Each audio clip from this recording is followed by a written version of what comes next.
శ్రీ గురుచరణకమలేభ్యో నమ. శ్రీవల్లభ స్పిరిచువల్ వేదికకు స్వాగతం. మనం ఒక కొత్త వీడియో పరంపరని మొదలుపెట్టుకున్నాం. కర్మ వ్యాధి పరిహారం. ఏమిటి కర్మ వ్యాధి పరిహారం? మనం మొదటి వీడియోలో ఈ మూడిటికి సంబంధించిన ఒక పరిచయాన్ని చేసుకున్నాం.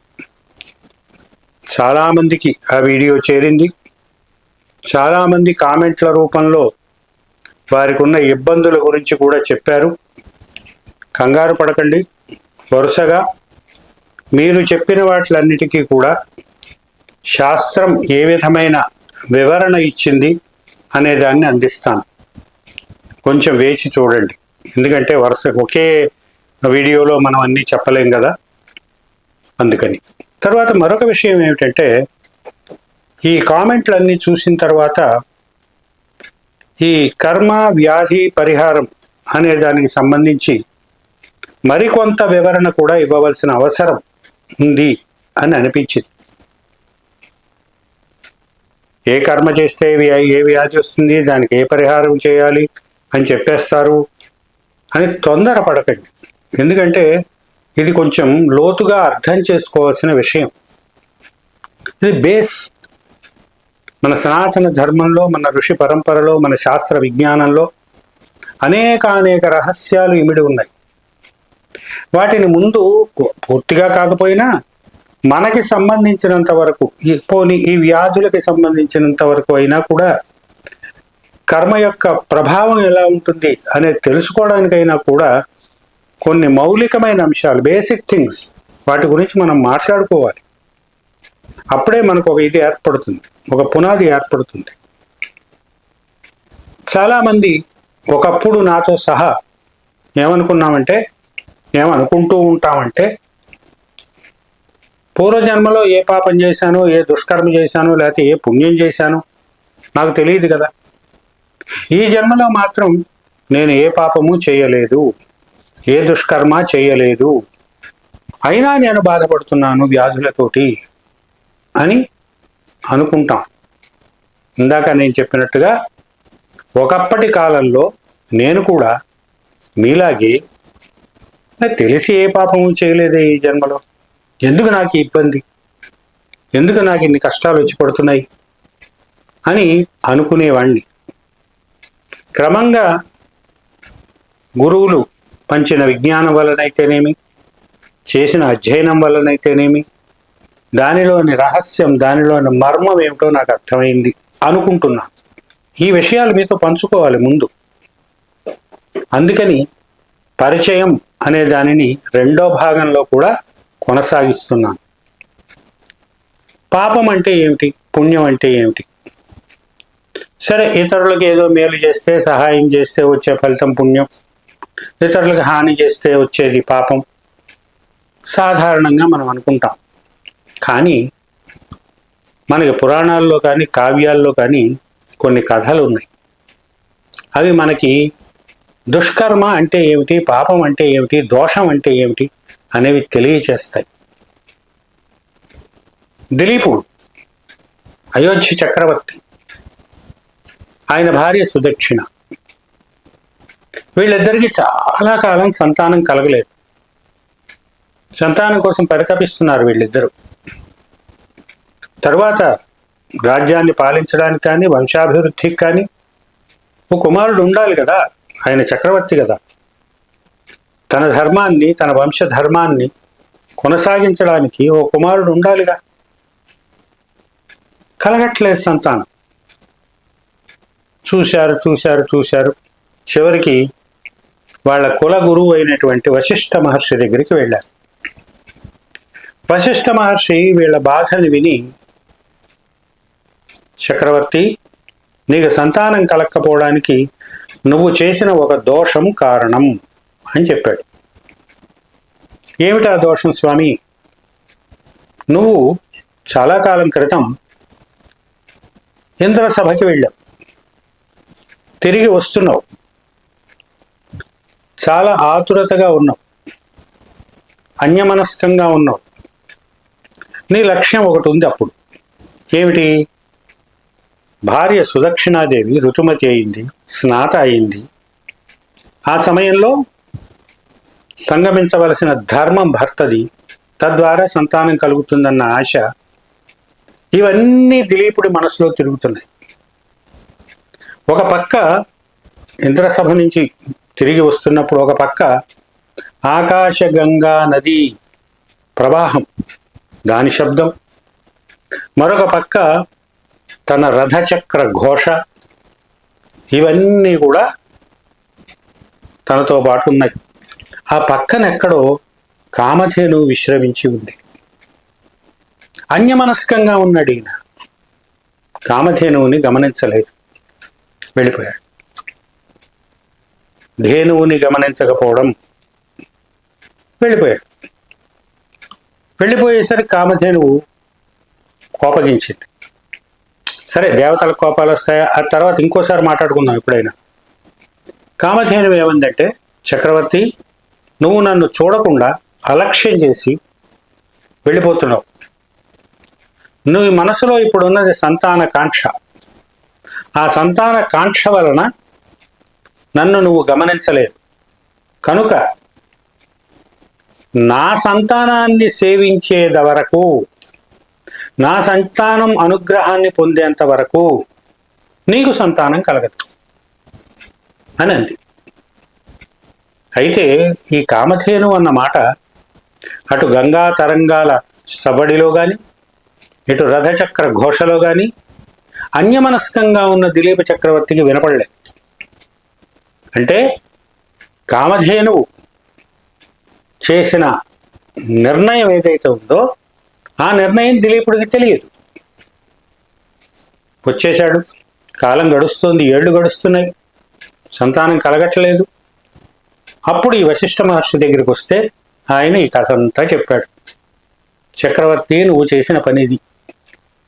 నీ అదృష్టవశాత్తు కామధేనువు సంతానమైన నందినీ ధేనువు నా దగ్గర ఉంది. దానిని సేవించండి ఇద్దరు. ఆ నందినీ ధేనువు అనుగ్రహాన్ని పొందడం వలన మీకు సంతానం కలుగుతుంది అని చెప్పాడు. ఆ విధంగా ఈ చక్రవర్తి దంపతులు ఇద్దరు నందినీ ధేనువుని సేవించి ఆమె అనుగ్రహాన్ని సంపాదించి సంతానాన్ని పొందారు. ఇది కథ. ఈ కథలో మనకి ఏం తెలుస్తుంది? తెలిసి గాని తెలియక గాని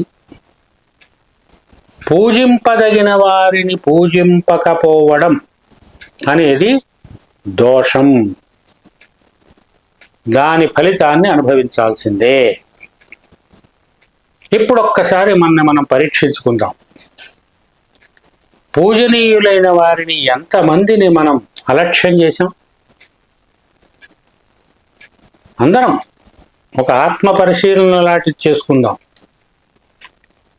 పూజింపదగిన వారిని పూజించకుండా అలక్ష్యం చేశాం.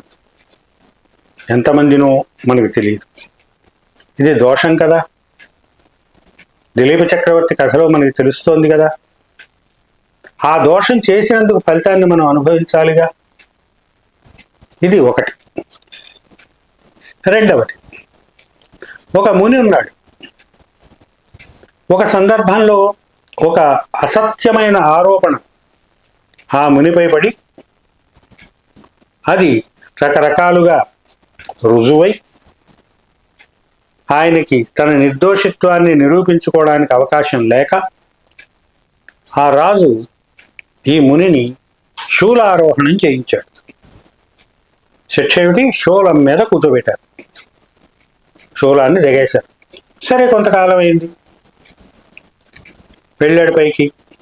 యముణ్ణి అడిగాడు, ఏమయ్యా, ఋషిని, మునిని, తపస్సు చేసుకునేవాడిని, ధర్మాన్ని పాటిస్తున్నవాడిని, వేదాన్ని అనుసరిస్తున్నవాడిని, నాకింత బాధ ఎందుకు కలిగించావు? ఏ పాపం చేశానని ఇంత బాధ కలిగించావు అని అడిగాడు. అడిగితే ఆయన ఓ మాట అన్నాడు యమధర్మరాజు. నీకు తెలివిడి వచ్చిన తర్వాత, నీ జ్ఞానం వచ్చిన తర్వాత నువ్వేం చేయలేదు. కానీ చిన్నప్పుడు నువ్వు తూనీగలు ఉంటాయిగా, వాటితోటి ఆడుకున్నావు. ఎలా ఆడుకున్నావు? వాటికి ముళ్ళు గుచ్చి ఆడుకున్నావు. ఒక ప్రాణికి బాధ కలిగించావు. ఏ విధంగా? ముళ్ళు గుచ్చి. దాన్ని మనం ఈ పరిహార కాండలో శూల ప్రక్షేపణం అంటాం. శూలం అంటే ఇంత పెద్ద బల్లె అక్కల్లా, బాహుబలిలో లాగా. చిన్న సూదైనా శూలమే, ఓ ముళ్ళైనా శూలమే, బాధ కలిగించేది. అందువల్ల నీకు ఈ శిక్ష తప్పదయ్యా అన్నాడు. చూడండి ఎలా ఉంటాయో మనం చేసే దోషాలు కానీ, మనం చేసే దుష్కర్మలు కానీ, తెలిసి తెలియక ఎలా చేసినా కూడా దానికి ఫలితాన్ని అనుభవించవలసినదే అన్నది మన పూర్వీకులు, మన ఋషులు, మన శాస్త్రాలు చెబుతున్నాయి. అయితే మనకు ఒక మాట ఉంది, త్రికరణ శుద్ధిగా అని. త్రికరణ శుద్ధి అంటే ఏమిటి? మనస, వాచ, కర్మణ. మనసుతో కానీ, వాక్కుతో కానీ, అంటే మన మాటలతో కానీ, కర్మణ మనం చేసే పనులతో కానీ, ఈ మూడిటితోనూ కూడా శుద్ధంగా ఉన్నవాడు ఎవడుంటాడో వాడికి ఇలాంటి ఇబ్బందులే ఉండవు. కానీ ఇప్పుడు మళ్ళీ ఒకసారి ఆలోచించుకుందాం మనం. ఇక్కడ మూడు ఉన్నాయి. మనసు ఒకటి ఉంది, మాట ఒకటి ఉంది, మనం చేసే పని ఒకటి ఉంది. ఈ మూడిటితోటి మనం ఏమీ చేయలేదా? ఎప్పుడు ఏ దోషము చేయలేదా? ఎంతమందిని తిట్టుకున్నాం మనసులో, ఎంతమందికి ఇదైపోవాలి అదైపోవాలి అని అనుకున్నాం. దానికి లాజిక్లు పెట్టుకుంటాం మనం. వాడు నన్ను ఇబ్బంది పెట్టాడు అందుకని వాడు ఏదో అయిపోవాలి, వీడు నాకు ప్రమోషన్ ఇవ్వట్లేదు వాడు ఏదో అయిపోవాలి అనుకున్నావా లేదా? ఇలాంటివి ఎన్ని అనుకున్నాం మనసులో మనం. ఇంకా నీచమైన ఆలోచనలు కూడా చేశాంగా మనసుతోటి. మరి అవన్నీ దోషాలు కావు? అలాగే వాక్కు, మాటలతోటి ఎంతమందిని హింసించాం, ఎన్ని మాటలు రువ్వాం మనుషుల మీద. మళ్ళీ లాజిక్ అదే, వాడు నాకు ఇబ్బంది కలిగించాడు, వాడు నాకు బాధ పెట్టాడు. బాధ పెడితే మన భావన ఏమిటంటే, ఇవాళ ఒకడు నిన్ను నిందించాడు, కరెక్టే, నీకు బాధ కలుగుతుంది. ఆ బాధే ఆ కర్మకి ఫలితం. చాలా విస్తృతంగా, చాలా లోతుగా ఆలోచించాలి. కర్మ అంటే ఏమిటి అని. అది ఆలోచించకుండా అంటే మన తప్పు కాదు. మనకి అటువంటి ఆలోచన కల్పించే విద్యా విధానం కానీ, మనకి అటువంటి ఆలోచన కల్పించే గురువులు కానీ ఈ కాలంలో లేకుండా పోయారు. ఒకప్పుడు ఉండేవారేమో, మనకి తెలియదు. ఈ కాలంలో మనం కూడా, ఇవాళ నాకు ఇబ్బంది వచ్చింది, ఆర్థికమైన ఇబ్బంది వచ్చింది, గురువుగారి దగ్గరికి వెళ్తాం. గురువుగారు సాధన చెప్తారు, 10 రోజులు చేయమంటారు, 10 రోజులు చేసేస్తాం, అయిపోయి ఆ మాల, ఆ యంత్రం, ఆ వస్తువు ఏదైనా ఇంకా అక్కడతో క్లోజ్. ఇన్నేళ్ల నుంచి నువ్వు పడుతున్న కష్టం 10 రోజుల్లో నువ్వు ఎంత నిష్టగా చేసావు? ఇది ఆలోచించం మనం. ఆయన చెప్పాడు, చేశా, పని అవ్వలేదు. మన ఆలోచనలు ఇలా ఉంటాయి, సహజం అది. నేను తప్పు పట్టట్లా ఎవరిని. నేను ఒకప్పుడు అలా ఆలోచించిన వాడినే. అవన్నీ దాటుకుంటూ కొంతమేర రాగలిగానంతే. కనుక ఇవన్నీ కూడా తెలిసి చేసినా, తెలియక చేసినా, ఉద్దేశపూర్వకంగా చేసినా, అనుద్దేశ్యంగా చేసినా, అజ్ఞానంతో చేసినా, ఏం చేసినా దోషము దోషమే. ఆ కర్మకి సంబంధించిన ఫలితాన్ని అనుభవించవలసినదే. అయితే ఈ కర్మకి ఈ ఫలితం ఉంటుంది, ఈ కర్మకి ఈ వ్యాధి ఫలితంగా వస్తుంది అని చెప్పిన వాళ్ళే పరమ కారుణికులైన మన ఋషులు, శాస్త్రకారులు. వెతికి వెతికి వెతికి మన భారతీయ విజ్ఞానాన్నంతటిని వెతికి వెతికి, ఇదిగోరా ఈ తప్పు చేసావు, దానికి ఫలితంగా ఈ వ్యాధి వచ్చింది, ఈ వ్యాధికి ఇదిగో ఈ పరిహారం చేసుకో, అని పరిహారాలు కూడా అందించారు పరమ కారుణికులైన మన ఋషులు. అందువల్ల కొంతమంది అన్న మాట నిజమే, ఈ జన్మలో నేనేం చేయలేదు అనేది నిలబడదు. ఎందుకంటే ఇందాక నుంచి మనం చెప్పుకున్నట్టుగా మనస వాచ కర్మణ ఈ మూడిటితో కానీ, మనస్సుతో కానీ, మాటతో కానీ, పనితో కానీ ఏదో ఒకటి మనం చేసే ఉంటాం. చేయకుండా ఉండలేం, ఉండము. అందులో ఏమీ సందేహాలు వద్దు. క్లీన్ చిట్ అనేది లేదు. పూర్వజన్మల నుంచి వచ్చిన దుష్కర్మల యొక్క ఫలితం వ్యాధి రూపంలో ఇవాళ ఇక్కడ పీడిస్తోంది. అది తెలుస్తోంది మనకి.